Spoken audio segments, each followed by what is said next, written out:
Do Androids Dream of Electric Sheep by Philip K. Dick, first published 1968. We open with a quote from Yeats.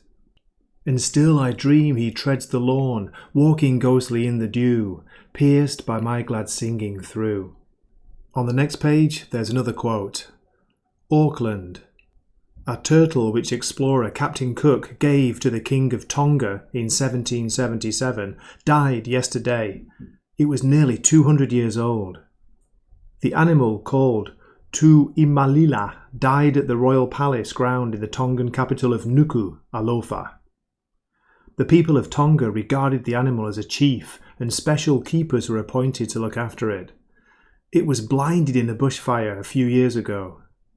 Tonga Radio said Tu Imalila's carcass would be sent to the Auckland Museum in New Zealand. Reuters, 1966. 1.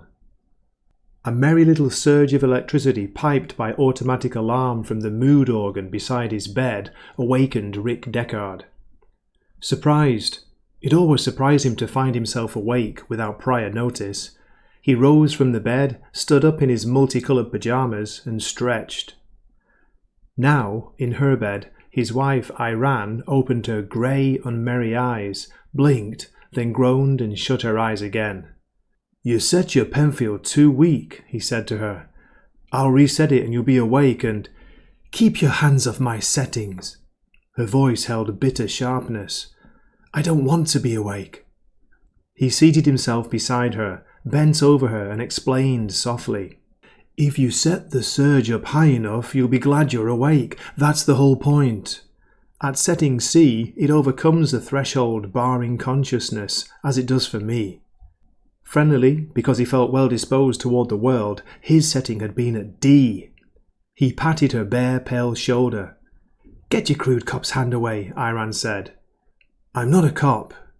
He felt irritable now, although he hadn't dialed for it. You're worse, his wife said, her eyes still shut. You're a murderer hired by cops. I've never killed a human being in my life. His irritability had risen now, had become outright hostility. Iran said, just those poor Andes. I notice you've never had any hesitation as to spending the bounty money I bring home on whatever momentarily attracts your attention. He rose, strode to the console of his mood organ. Instead of saving, he said, so he could buy a real sheep to replace that fake electric one upstairs. A mere electric animal, and me earning all that I've worked my way up to through the years. At his console, he hesitated between dialing for a thalamic suppressant, which would abolish his mood of rage, or a thalamic stimulant, which would make him irked enough to win the argument. If you dial, Iran said, eyes open and watching, for greater venom, then I'll dial the same. I'll dial the maximum and you'll see a fight that makes every argument we've had up to now seem like nothing. Dial and see. Just try me. She rose swiftly, loped to the console of her own mood organ, stood glaring at him, waiting. He sighed, defeated by her threat. I'll dial what's on my schedule for today. Examining the schedule for 3rd of January 1992, he saw that a business-like professional attitude was called for. If I dial by schedule, he said warily, will you agree to also? He waited, canny enough not to commit himself until his wife had agreed to follow suit. My schedule for today lists a 6-hour self-accusatory depression, Iran said. What? Why did you schedule that?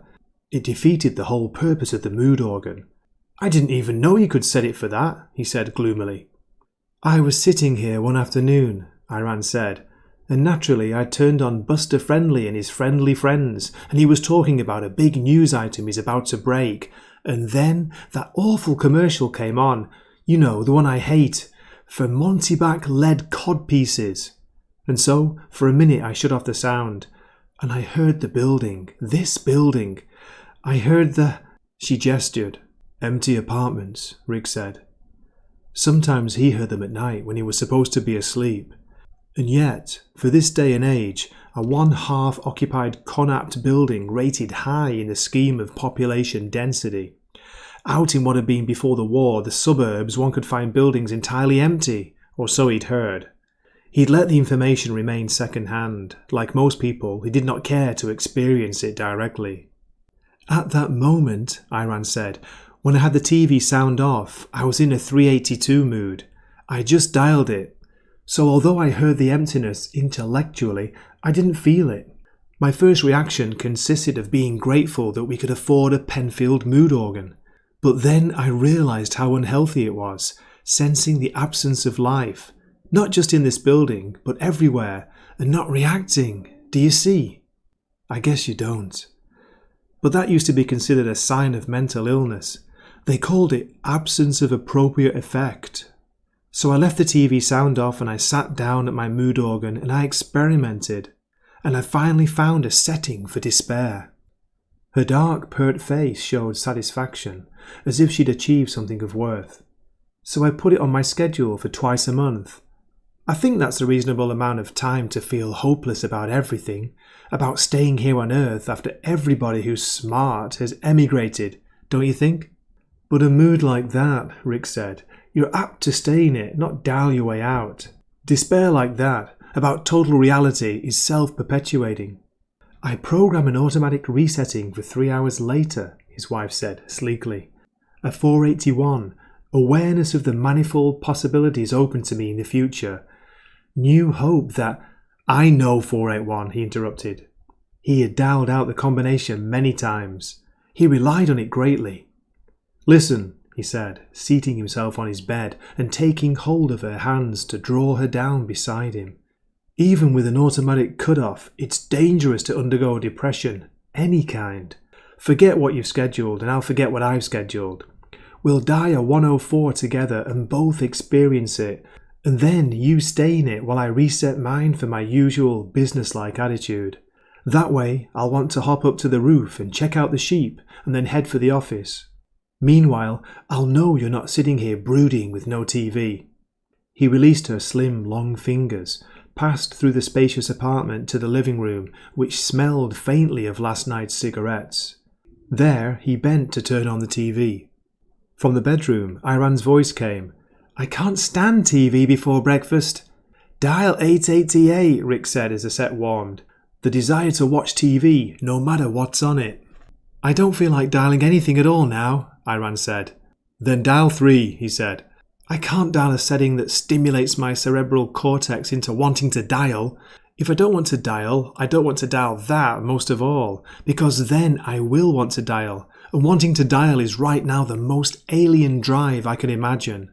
I just want to sit here on the bed and stare at the floor." Her voice had become sharp with overtones of bleakness as her soul congealed and she ceased to move, as the instinctive, omnipresent film of great weight, of an almost absolute inertia, settled over her. He turned up the TV sound and the voice of Buster Friendly boomed out and filled the room.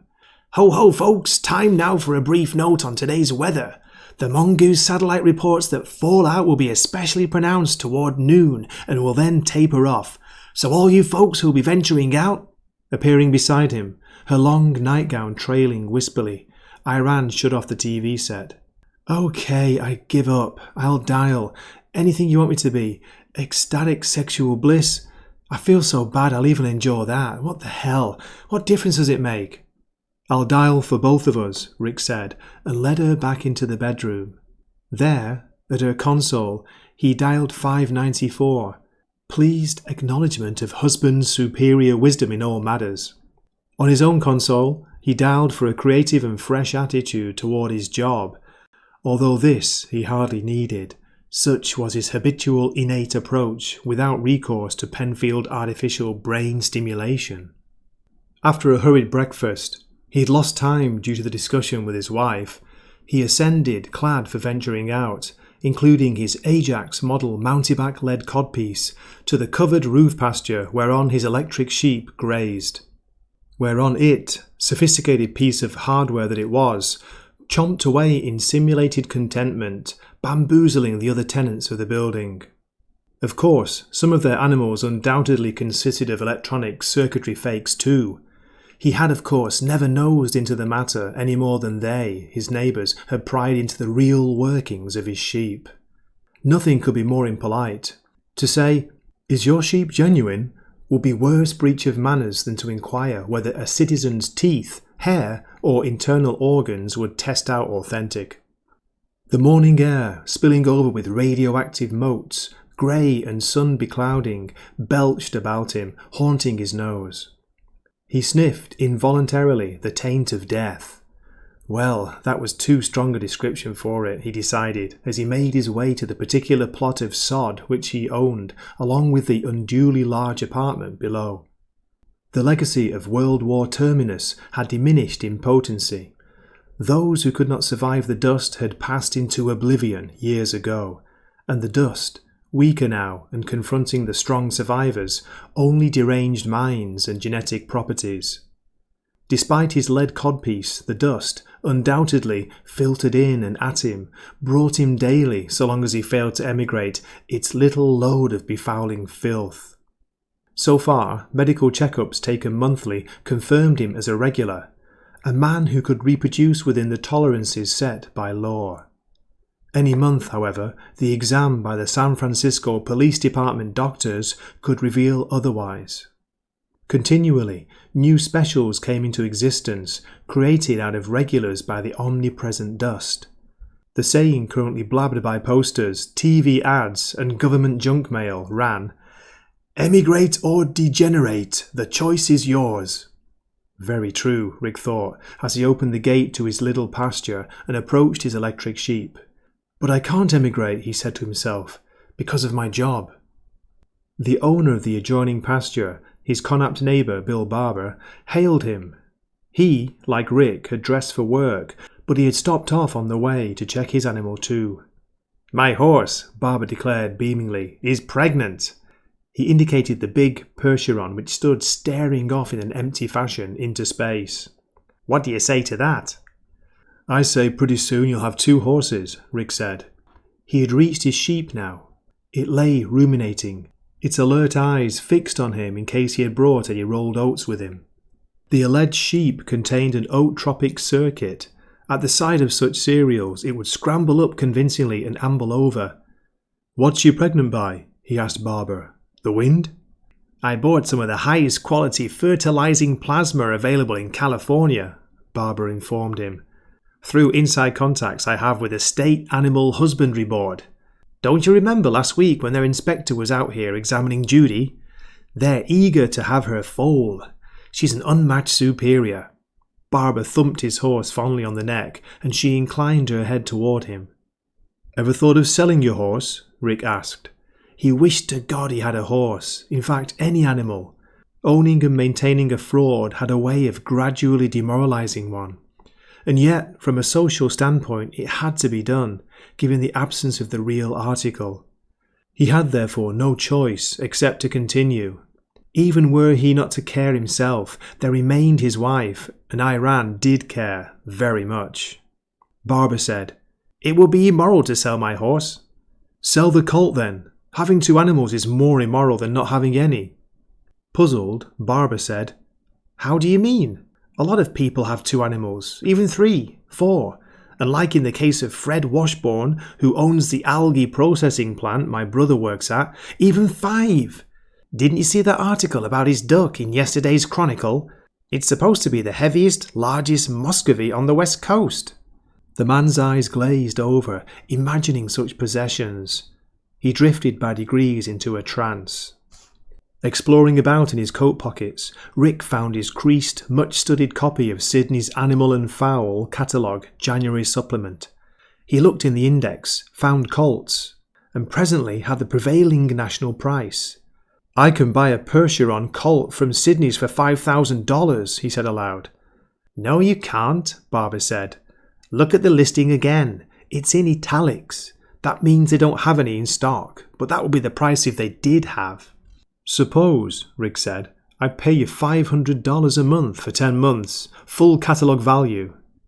Pityingly, Barber said, "Deckard, you don't understand about horses. There's a reason why Sydney's doesn't have any Percheron colts in stock. Percheron colts just don't change hands, at catalogue value even. They're too scarce, even relatively inferior ones." He leaned across the common fence, gesticulating. I've had Judy for 3 years, and not in all that time have I seen a Percheron mare of her quality. To acquire her, I had to fly to Canada, and I personally drove her back here myself to make sure she wasn't stolen. You bring an animal like this anywhere around Colorado or Wyoming, and they'll knock you off to get hold of it. You know why? Because back before World War Terminus, there existed literally hundreds. But, Rick interrupted, for you to have 2 horses and me none, that violates the whole basic theological and moral structure of mercerism. You have your sheep. Hell, you can follow the ascent in your individual life, and when you grasp the 2 handles of empathy, you approach honourably. Now, if you didn't have the old sheep there, I'd see some logic in your position. Sure, if I had 2 animals and you didn't have any, I'd be helping deprive you of true fusion with Mercer. But every family in this building, let's see, around 50, 1 to every 3 apartments as I compute it, every one of us has an animal of some sort. Graveson has that chicken over there. He gestured north. Oakes and his wife have that big red dog that barks in the night. He pondered. I think Ed Smith has a cat down in his apartment. At least he says so, but no one's ever seen it. Possibly he's just pretending. Going over to his sheep, Rick bent down, searching in the thick white wool. The fleece at least was genuine, until he found what he was looking for, the concealed control panel of the mechanism. As Barber watched, he snapped open the panel covering, revealing it.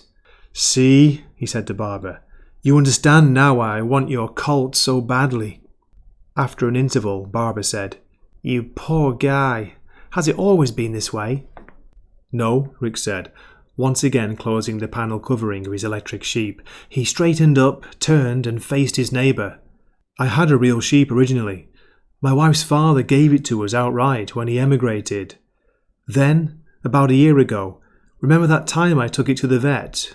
You were up here that morning when I came out and found it lying on its side, and it couldn't get up. You got it to its feet, Barber said, remembering and nodding. Yeah, you managed to lift it up, but then, after a minute or 2 of walking around, it fell over again. Rick said, Sheep get strange diseases. Or, put another way, sheep get a lot of diseases, but the symptoms are always the same. The sheep can't get up, and there's no way to tell how serious it is, whether it's a sprained leg or the animal's dying of tetanus. That's what mine died of, tetanus. Up here? Barber said. On the roof? The hay, Rick explained. That one time I didn't get all the wire off the bale. I left a piece, and Groucho, that's what I called him then, got a scratch, and in that way contracted tetanus. I took him to the vets and he died, and I thought about it, and finally I called one of those shops that manufacture artificial animals, and I showed them a photograph of Groucho. They made this. He indicated the reclining ersatz animal, which continued to ruminate attentively, still watching alertly for any indication of oats. It's a premium job, and I've put as much time and attention into caring for it as I did when it was real, but... He shrugged. It's not the same, Barber finished. But almost. You feel the same doing it. You have to keep your eye on it exactly as you did when it was really alive. Because they break down, and then everyone in the building knows I've had it at the repair shop 6 times.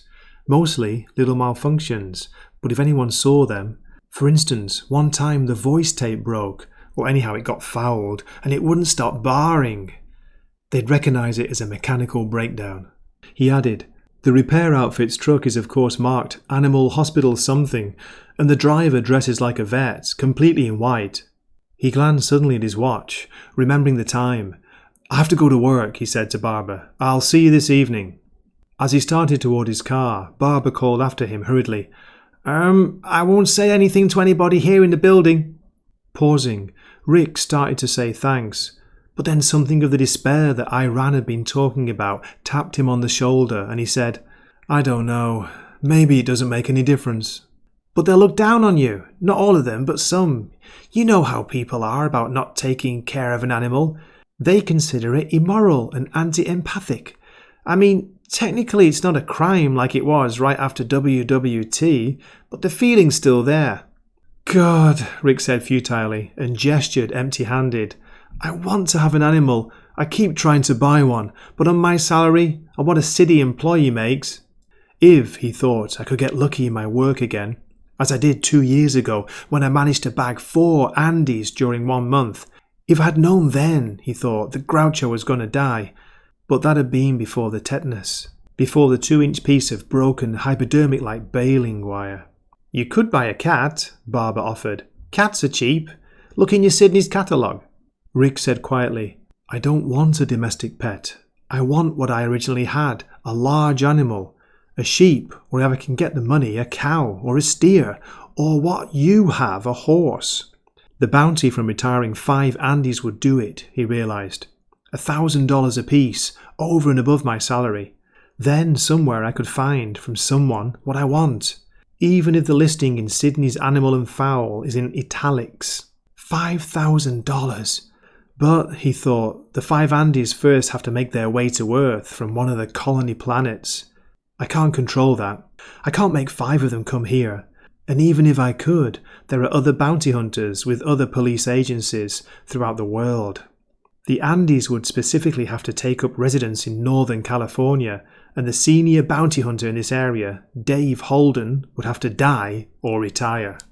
Buy a cricket, Barbara suggested wittily, or a mouse. Hey, for $25 you can buy a full-grown mouse. Rick said, Your horse could die like Groucho died without warning.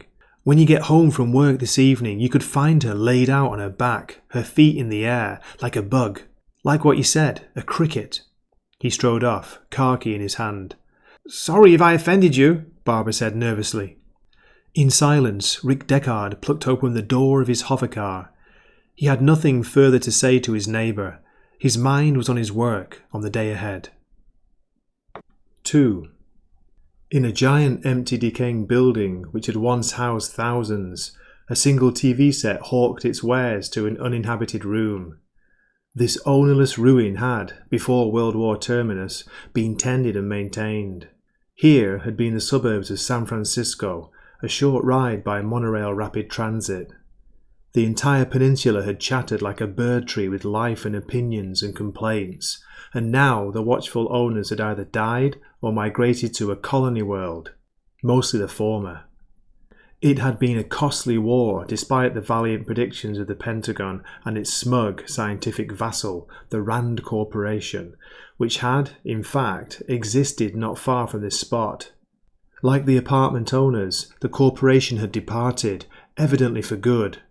No one missed it. In addition, no one today remembered why the war had come about or who, if anyone, had won. The dust which had contaminated most of the planet's surface had originated in no country, and no one, even the wartime enemy, had planned on it. First, strangely, the owls had died. At the time it had seemed almost funny, the fat, fluffy white birds lying here and there, in yards and on streets. Coming out no earlier than twilight as they had, while alive, the owls escaped notice. Medieval plagues had manifested themselves in a similar way in the form of many dead rats. This plague, however, had descended from above.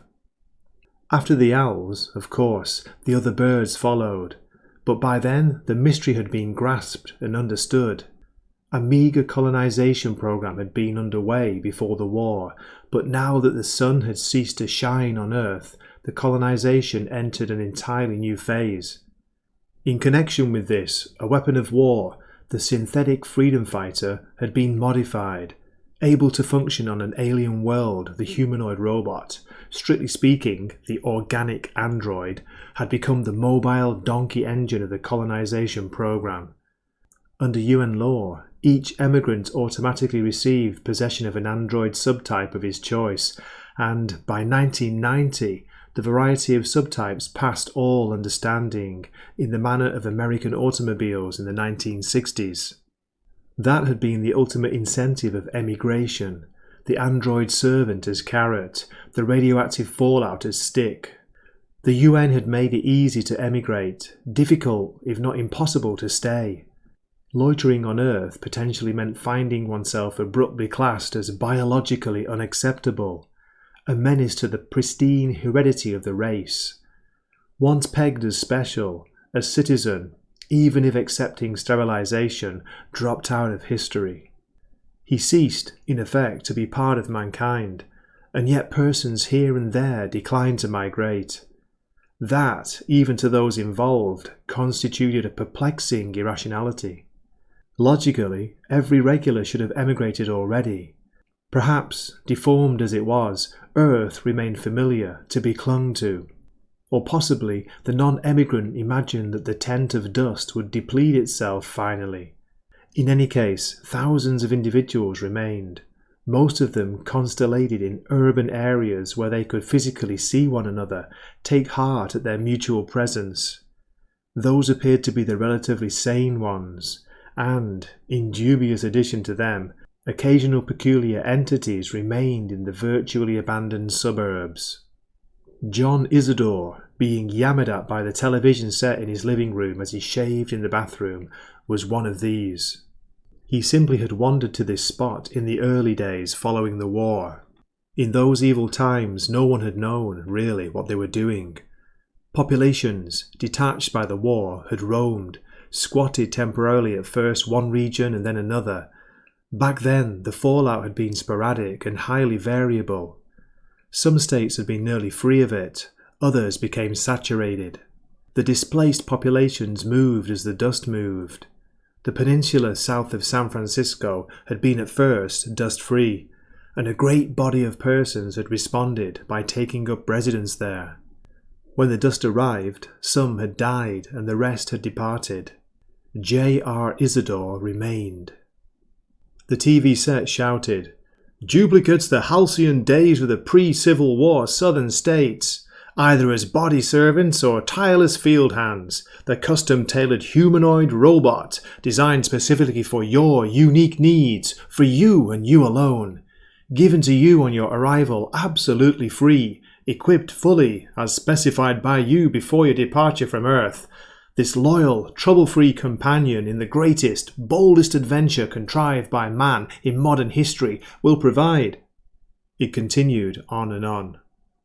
"I wonder if I'm late for work," Isidor wondered as he scraped. He did not own a working clock. Generally, he depended on the TV for time signals, but today was Interspace Horizons Day, evidently. Anyhow, the TV complained this to be the 5th or 6th anniversary of the founding of New America, the chief US settlement on Mars.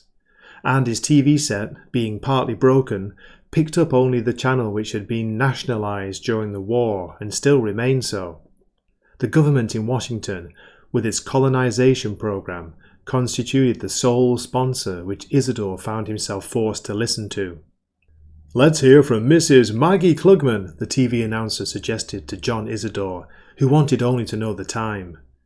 "A recent immigrant to Mars, Mrs. Klugman, in an interview taped live in New York, had this to say. Mrs. Klugman, how would you contrast your life back on contaminated Earth with your new life here, in a world rich with every imaginable possibility?" A pause, and then a tired, dry, middle-aged female voice said, "I think what I and my family of 3 noticed most was the dignity." "The dignity, Mrs. Klugman?" the announcer asked. "Yes," Mrs. Klugman, now of New York, Mars, said. "It's a hard thing to explain. Having a servant you can depend on in these troubled times, I find it reassuring." "Back on Earth, Mrs. Klugman, in the old days, did you also worry about finding yourself classified, as a special?" "Oh, my husband and myself worried ourselves nearly to death. Of course, once we emigrated that worry vanished, fortunately, forever."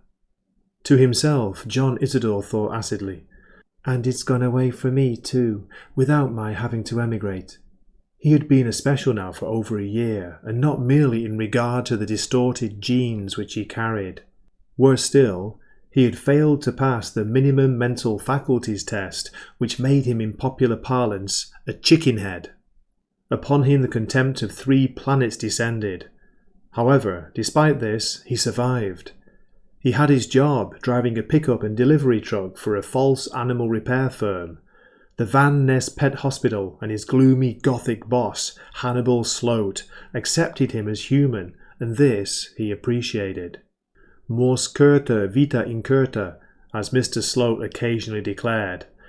Isidor, although he had heard the expression a number of times, retained only a dim notion as to its meaning.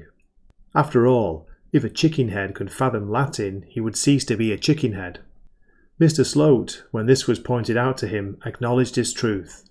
And there existed chicken heads infinitely stupider than Isidor, who could hold no jobs at all, who remained in custodial institutions quaintly called Institute of Special Trade Skills of America. The word special having to get in there somehow, as always. "Your husband felt no protection," the TV announcer was saying, "in owning and continually wearing an expensive and clumsy radiation-proof lead codpiece, Mrs. Klugman." "My husband," Mrs. Klugman began, but at that point, having finished shaving, Isidor strode into the living room and shut off the TV set. Silence. It flashed from the woodwork and the walls. It smote him with an awful total power, as if generated by a vast mill. It rose from the floor, up out of the tattered grey wall-to-wall carpeting. It unleashed itself from the broken and semi-broken appliances in the kitchen, the dead machines which hadn't worked in all the time Isidor had lived here. From the useless pole lamp in the living room, it oozed out, meshing with the empty and wordless descent of itself from the fly-specked ceiling. It managed, in fact, to emerge from every object within his range of vision, as if it, the silence, meant to supplant all things tangible. Hence, it assailed not only his ears, but his eyes. As he stood by the inert TV set, he experienced the silence as visible and, in its own way, alive. Alive! He had often felt its austere approach before. When it came, it burst in without subtlety, evidently unable to wait. The silence of the world could not rein back its greed, not any longer, not when it had virtually won.